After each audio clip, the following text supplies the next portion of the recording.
So ngayon mga idol, mag-unboxing tayo nitong Samdon na 1k watt inverter 4 volts, no?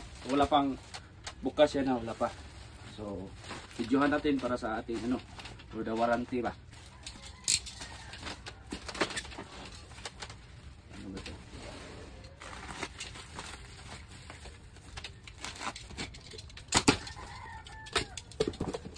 Wow. So ganito siya sa box niya mga idol. Secure na secured. Ayan. Okay.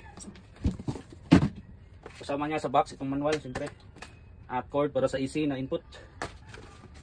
At built-in na yung DC wire niya para sa battery.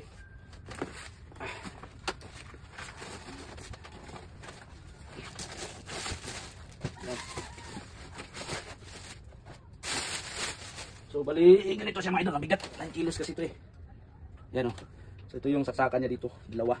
So ang kagandahan nito mga idol, is halimbawa pag meron kayong kuryente, is pwede ito ma-charge sa kuryente kapag walang araw.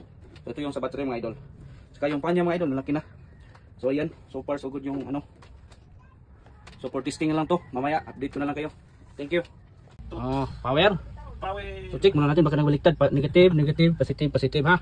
Okay, power on. Saan? Ayan. Ayan. Kinakabahan ako noon. Ano nangyari sa iyo? Ha? Normal lang, normal lang. Normal lang 'yun. Try nating isaksak yung ito.